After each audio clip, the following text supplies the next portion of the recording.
maybe this is a spoiler for the first thing we're going to talk about, but y'all, when was the last time we talked about Magical Girl Dandelion? We're going to talk about it today. I'm so excited. It's been so long.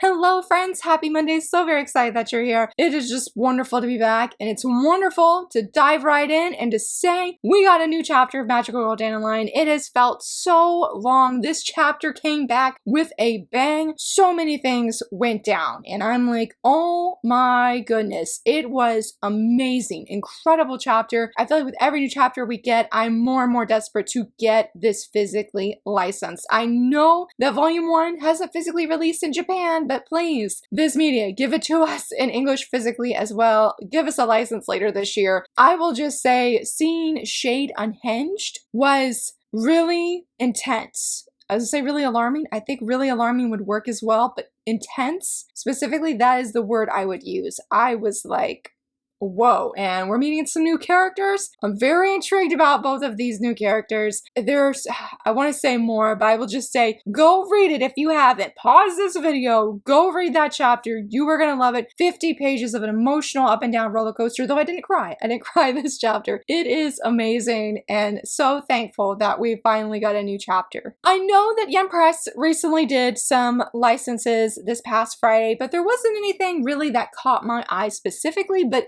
Inklore, on the other hand, they announced a manhwa, How to Hide the Emperor's Child, and oh my goodness, I went on Tapas, I looked this up, I saw the promotion image that they were using, and I was sold. I was curious, I was intrigued, I said, let's go ahead. I read the first 3 chapters on Tapas. I think that's what you can read for free. It is about a young woman who gets married. They consummate their marriage and everything. The next day or sometime later, he's like, hey, my father, the king, has died because she married the prince. He's like, let's get a divorce. Yes, she was married for 1 day and then got divorced. And so she ends up going back home, and her father's telling her to do all these things, or he's basically telling her, do not divorce this man if you know what's good for you. And she's like, well, I'm going to divorce him. And he's like, well, I don't have a daughter. So she ends up fleeing, running away. Come to find out, she's actually pregnant with the prince's child, and the child here in question, slightly rewind, a fact to know is that anybody in the bloodline of the prince and the royalty, they have bright red eyes. That is a sign that they are part of royal bloodline. Well, our female lead, her son has those bright red eyes, and the series opens up with her being discovered by the knights and being summoned back to the castle, which is creating a whole bunch of stress for her because she's like, oh my goodness, if they find out that my son is the prince's son, they could take her son away, use him as, what's the right word? Basically trying to get her to do what they want. Whatever that word is this morning. But they could try and take him, and she does not want that. She wants to avoid that at all costs. And that's pretty much where I ended, because they're playing this game, the main character and her son, of, you know, pretend that I'm auntie and pretend that you are my nephew. And he is doing so great. He is so cute. And I have heard mixed things about this one. Somebody said it was really bad, and another person said it was really fun. One of my personal friends did say that she liked this one, and I think she did recommend it. I would like to get it. It just sort of depends on my budget, but it's definitely one I'm very, very interested in. I feel like the beginning the prince is definitely going to be a jerk because he's already a jerk, and I'm like, please get off the page already. I'm here for our female lead and her son. I'm not here for you, but I feel like he's going to grow and change as an individual, and that different things will come from that, and they will be happy things that come from that. So definitely looking forward to hearing more about this. Hopefully the price is not too high, especially with them tariffs. You know what I'm saying? But I am looking forward to seeing, hopefully, when this releases very soon, and if I will be able to get it. KMANGA added a new manga to their collection, or to their website, and I wanted to feature it despite that it's not shoujo, because it does have an physical manga coming sometime later this year from Kodansha, and that is You Can't Bluff the Sharp-Eyed Sister. This is by the same creator as the Apothecary Diaries. It's about a young woman. I tried the first chapter, and it was about a young woman who, I didn't read it very word for word, to be honest. I was just curious, but not not curious where I wanted to read every single panel. I know that sounds really bad, but it's about a young woman who they want her to become a saint, but she gambles on the side. She has like some kind of power, saintly powers. She doesn't use those when gambling. She is just a card shark, hands down. She's very much that. And so the captain of the Holy Knights comes to her and is like, hey, we want you to become a saint. We want you to use your abilities so that we can find out who this murderer person is. So she's sort of like roped in, I guess, to doing this. That's, I think I read 3 chapters, roughly read, because I didn't read every single page or panel, but it was interesting. I mainly just wanted to share it because I'm very thankful that when KMANGA does add series like this that do have a physical license already, it's a really great way to go try it out and see if this is something you want to commit when it comes to physically collecting. So definitely check that out if you're very interested in it. I do think it's going to be more on the humorous side, but I couldn't connect with them. Like, this isn't quite my cup of tea. I didn't think it was bad or anything. It just wasn't for me, but I hope that it will be for you. Now, these are a few little random things that I wanted to mention. Mainly for these next few, they're manhwa related, though there's really exciting manga news that I want to talk about that was just cool to like look at all the results of. So I did not know that when Eyes Press, they had been releasing My Gently Raised Beast. It just ended last month, I believe, at 9 volumes. I read the series digitally, and if there's one series I regret not collecting, it's this one. I really, really loved what I read, and so I thought it really cool that Eyes Press did a tweet saying that if you like those sort of like bonus are at the end, because in this case, like there were a bunch of different creators and artists who sent different messages of congratulations for the series ending and it just having a well-received run and all of those wonderful things. They actually included that fan art at the back of volume 9 in the English volume, and I just thought that was so cool. I feel like typically like we get those like on Webtoons or Tapas or whatever like manhwa reading site, we'll get those digitally, but we hardly ever get them physically. So I was really happy to see that, and in the video that they have on their tweet that they showed several pages, and it just made me happy. The series is really, really good, and I told myself the only way I could ever get it physically is if I found an extremely good deal, because I cannot go back and binge buy an entire manhwa series, even if it's 9 volumes. No, I just can't do that. And let me say though, if you like box sets, because let's talk about this thing that I found when I mentioned in my reading wrap-up video last week. I talked about how I read a webcomic called Chasing Red because it got a physical listing on Amazon, and as I was browsing Webtoons and scrolled like their different listings that they had, I actually came across a True Beauty box set. Yes, a box set for True Beauty. It's gonna have volumes 1 through 4, and I was just shocked. I shared about this on a Discord server a while back, and somebody was like, hey, is this the second manhwa box set that we've gotten in English? And I was like, I think you're right, because like she had pointed out, Solo Leveling was the only box set that I have seen or know of when it comes to manhwa. Unlike Solo Leveling the box set, which I'm pretty sure you get some exclusive goodies that come with it, the True Beauty box set, when I reread the blurb this morning, you don't seem to get any extra goodies. But I think that's a really great way of, as I was just saying with My Gently Raised Beast, I can't go back and binge buy an entire series. But if you've been interested in True Beauty, or you got into it later, or say you watched the anime and you're like, man, now I want to read it physically or have it represented in my collection, you could buy this box set for probably much cheaper than if you just went out and bought the singles. And that wasn't even the only box set that they announced, or I should say announced, just saw for listings, was the Cursed Princess Club box set, volumes 1 through 4 as well. I have not read this series, but I do know a lot of people, when they talk about it, they say very strong, positive things. It's been on like something I've wanted to check out, but never have committed to. I do know my library does have the physicals because they just, I don't know what the latest singles are on, but whatever latest single volume release, they recently got that in the library because I was like, I didn't know it was still ongoing. So those are 2 different box sets that if you love these webcomics or these manhwa, you have a chance to, and you hadn't bought the physicals yet, the singles, you have a chance to buy the box set coming. Both of them release in October. I am just really excited for fans who love these series. I hope it does really well. I feel like Cursed Princess Club does very well for younger readers, and True Beauty seems to do really well for like YA readers, or I don't want to say older readers because we ain't old here. It doesn't matter what age you are. You can love manga, manhwa, webcomics at any age. And I guess that's a good way to lead into the next one, Captain Tsubasa. This is an older manga series. I'm not sure how old it is, but guess what? Manga Plus announced that all chapters, 113 chapters, are officially on Manga Plus for free. But there is like a thing you should know about that, like a caveat, that it's only free for 1 week before it goes behind a paywall on Manga Plus. So if you have wanted to read Captain Tsubasa, it is available, I think, in English for the first time. I think it didn't say that, but I saw this news. Shout out to Deb. I'm blanking on her last name, but I saw it on Blue Sky, and I was like, this is a big deal to get Captain Tsubasa in English, even if it's just digitally. So go read it. You have just a week to read this for free before it goes behind that paywall. I mean, it'll still be available, obviously, but like, it's just so much better to be able to read over 100 chapters for free. Like, that's the better route to go. So definitely go check that out if you're interested. It is, I know, a sports manga, but that is honestly, that's all I know about it. I just know it's a big series, and I'm sorry that I don't know more about it, but definitely had to announce that because that is such a win for the community. Sort of the last little bit of like unrelated manga news. It's not related to anything like major big, but since Seven Seas does often give the shoujo community a lot of wins, so they haven't recently, but really excited for BL readers because I think they have gotten so many wins. I was talking to a friend the other day, and I think he mentioned, he's like, I don't want them to license anymore. They've licensed so much, and they have, because I can imagine the wallets be hurting right now. But the April reader survey is up from Seven Seas. I forgot what questions that they asked. I am once again doing the vampire manga that I did the last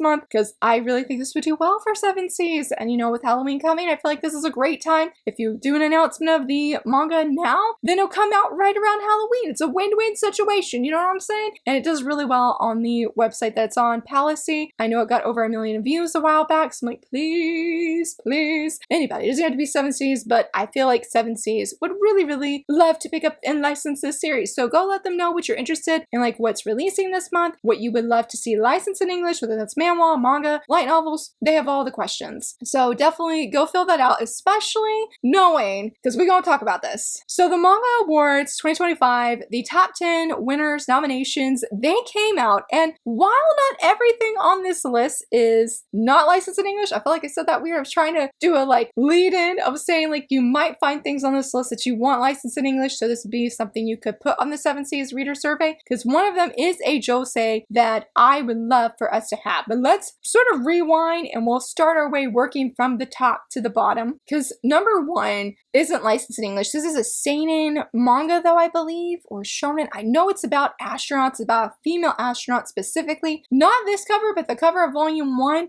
Really cool. If I can, I'll try and find it, but I'm very curious now to see if this is going to get picked up in English, because it was on some other list in the top 10 as well, and now it's here. Number 2, I've seen before on some other kind of major list. But number 3, Girl Meets Rock. This is licensed in English, though digitally it's on Manga Plus. I feel like if you maybe like Bocchi the Rock, then maybe you'll like Girl Meets Rock. I'm not really sure how they differ in terms of story, but I do know if you probably like music, strong chances are you're probably gonna like this. For number 4, Magus of the Library. We do have this series in English, and I was shocked to see it. I feel like Magus of the Library is a little bit of an older series compared to these other series that are more newer, don't have as many volumes. And man, I feel like this was a sign for me that I need to read it. It is one series I've wanted to read, and I remember a long time ago, I checked out all the volumes from my library at the time, but things came up and mood reader problems, that's what came up. Mood reader problems came up, and I didn't read it at the time, but I need to come back to it. I've seen the art. The art is beautiful, stunning. It is one I'm very intrigued on. For number 5,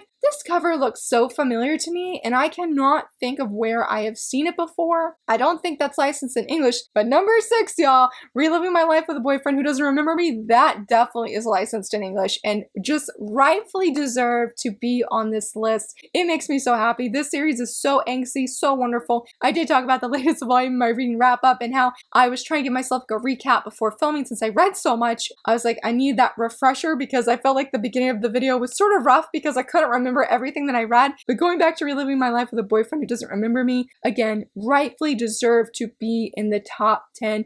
Incredible series. For number 7, I don't know the name of this in Japanese, and since I translate everything into English, but I will say my friend Danielle loves this series. She has recommended it to me more than once, and I so wanted it in English because of her, and I know she's not the only one who deeply loves this, has sang its praises. There have been other people, like I think my friend Alex has talked about it before, and I'm really hoping, since this series is doing so well, that it's on award-winning lists, that eventually we will get it in English.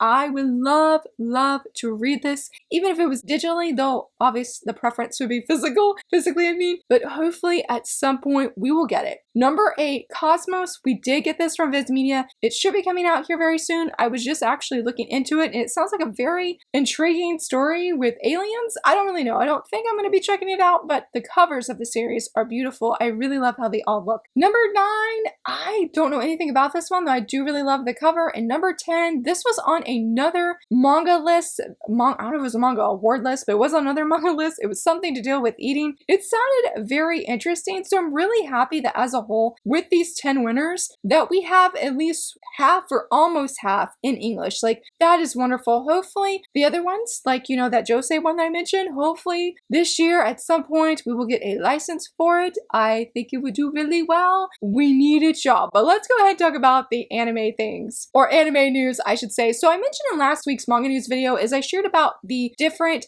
shoujosei series that we're going to be streaming on CrunchyRoll specifically, there was one josei anime that I was hoping we get some kind of news about, and that's the Dinner Table Detective. We'll come to find out it was like Friday night or Friday sometime that it was coming to Amazon Prime, and sure enough, this past Saturday it did. I love this first episode. I wrote a first impression on Beneath the Tangles, a website I blog for, so if you're curious about hearing my rambles there, because I did do some gushing about it, because this series here, this anime totally surprised me. I went in, I wouldn't say with little expectations, I just didn't really feel like this would be something that I would love so much, like, oh, I want to keep up with it. Wrong.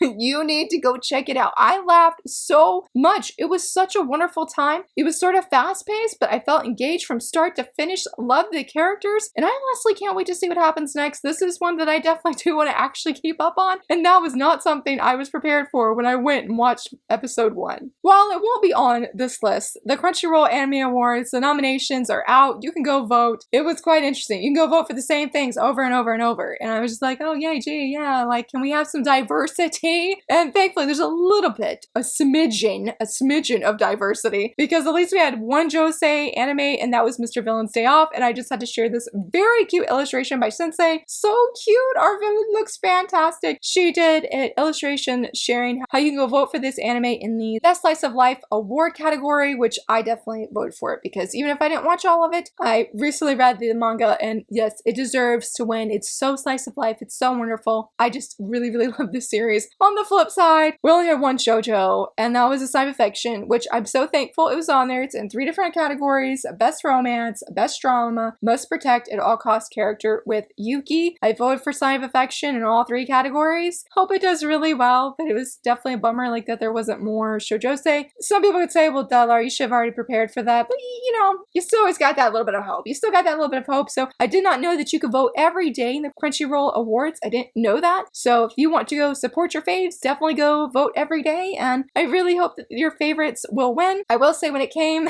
to the easiest vote that I gave for Best Film of the Year, hands down, Haikyuu the Dumpster Battle, easiest vote I ever made. I didn't even read what other films were in the category. I saw that, boom, done deal. So I apologize to the other nominees in that category, but yeah, Haikyuu. I want Haikyuu to win. I love it. I want it to win. Really big news. It was confirmed by Netflix that April 30th, we are getting Rose of Versailles on Netflix. Yes, I don't have Netflix unfortunately anymore, but I'm so excited that finally that this movie will be available in English, because I feel like there was a lot of uncertainty. Would we even get it? I've heard lots of mixed things about this movie as well, but I'm truly hoping that it has a strong and positive reception, and that's at least something that's very enjoyable to watch. Netflix also did share the official key visual, which I'll leave here. It looks great. They look fantastic. I've actually never read Rose of Versailles. It was, I think, last year, it was part of my read and review shoujo spree. So close to getting in the top 8 to go to the 3rd and final round. It got a lot of votes, and which was awesome, and I'm pretty sure if things haven't changed, my library still has all of the series, I think, except for maybe like the very final one. I'm not 100% sure, but that was just such a huge win. And if you're interested in seeing more anime movies, Wolf Children is coming to theaters May 11th in 4K. I've never read or watched this one, mainly because I know a few of my mama friends, as I call them, they read it and they saw it. And I said, I don't know. Not all of it, I think, is just pure sad, but I've heard it's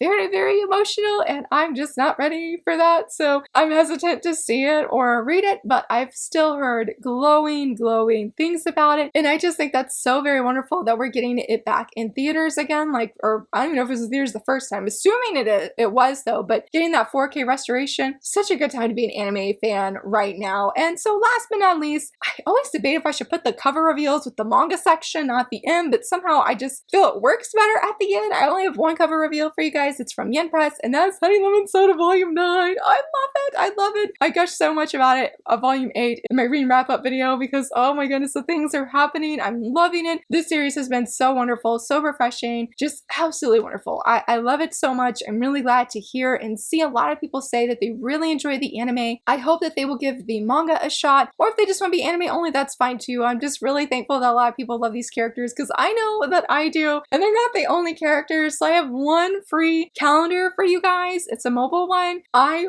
finally, since the start of this year, okay, I finally was able to share about the Twisted Wonderland calendars that they have given to us. They've been giving them every month, but every single time I miss it. This month they're having Vil and Ruggy. They look so cute. They look so adorable. I'm so excited. If you want to have Vil and Ruggy on your home screen of your phone, you now can, and I'm so excited. They look so cute. They look so great. But yeah, that is everything I have for you, friends. Hopefully you saw some interesting news. Let me know, have you watched any of the new anime that have premiered? What anime are you enjoying? Or are you even watching any anime right now? Maybe there's some manga that you're more excited for. Let me know down below as well. And if you enjoyed this video, please give it a thumbs up and subscribe. And thank you so much for watching. Bye!